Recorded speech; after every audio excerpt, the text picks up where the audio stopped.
I got a question for you about the AFC. Start with your Steve's question on the AFC. On the bet show, there was a prop offered on the app. The current division winners or the field to win the AFC. So the current division leaders. New England, Pittsburgh, Indy, Denver? Yeah. Or the field? Yeah. Field. Field was minus 190. Well, that's because I get Buffalo, I get Baltimore, I get Kansas City. Yeah. Yeah, I'll take. Did you just say Baltimore? Damn right I did. Oh, my God. I'm right. How did the Dolphins look good? They have more effort against Baltimore? Poop town. Yeah. They're going to stay there. Okay. They should have never gotten out. Again, I'm the slumlord of Poop Town, not you. You could set up Doo-Doo Village. I got Doo-Doo Village. That's fine. You could put and you don't know what? Everyone will be in there. The whole league, according to Steve. Almost. Well, that's a great prop content piece for a show about that, because we love Vrabel. May looks the part. New England beat Buffalo in Buffalo. Their schedule is easy. They're going to be a playoff team. I think they're going to get home field. That's saying a lot. I think they beat Buffalo. I still think Buffalo's better.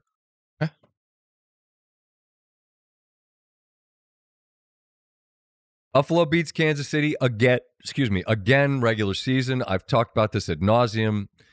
Every time you beat them, there's value in it. It validates that you're as good as them or better. But Kansas City has the ultimate trump card, which is see you in January. And you can't say shit about that until January. The problem for the Chiefs, and we covered it last night on Countdown with Jason, they've already got 4 losses, Steve. Mm-hmm. And the whole, if the playoffs started today, they don't. But the point is, they are not. They're not in the field at the moment. They will be, but they'll almost certainly have to play wild card weekend and almost certainly on the road. And having to win 4 versus having to win 3, it's just math.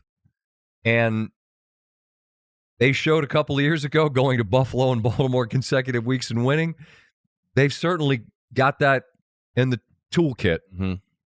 It just ramps up the ask significantly. And so you've been saying they're the best team. At 5-4, are you off that at all? No. Still feel like they're the one? Yeah. Okay. And I'm not trying to talk you out of it. Mahomes was under 50% for the first time in his career. Mm-hmm. And it's been the same since forever. If you're old enough to go back in the day to Staubach or Bradshaw, people are going, who? I'll make it more reasonable for our younger listeners. Brady, you know who that was. Or if it's Mahomes, or if it was Goff the other day. You just have to bother these guys. And Buffalo did. Mm-hmm. Philadelphia beat the crap out of him in the Super Bowl because they harassed him all day, made him uncomfortable. That's what's required. Otherwise, he's going to kill you. He's going to kill you. Where are you with Indy?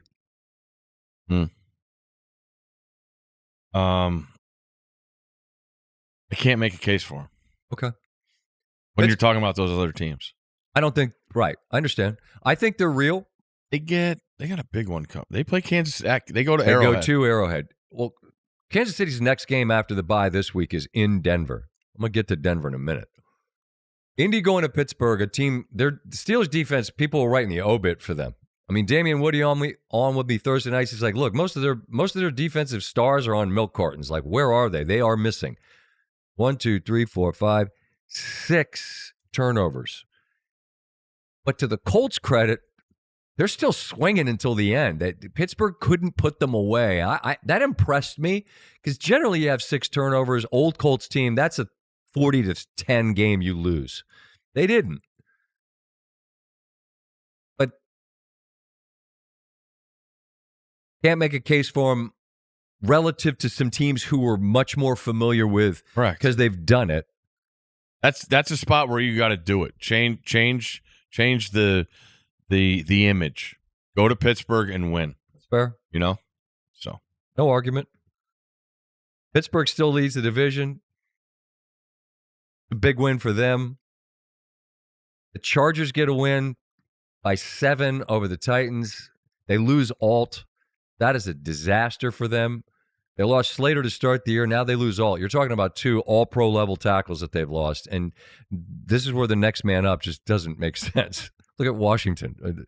If the next man up was as good as the first man up, well, they wouldn't be the next man up. They'd already be the guy. I don't know what to make of them. Denver's even more confusing to me because they have far too many quarters where they don't do anything. And I guess I mean Knicks. 3 quarters of nothing against the Giants. 1 insane quarter where they lead the NFL in scoring differential in the fourth quarter. But if you keep winning games that way, I think you can relate to this analogy I'll make. Your boy a lot of times would wait until the last night before a test to crack open the book. No way. I do not believe that. Or to sit down and let me crack open the old typewriter here and type out a paper.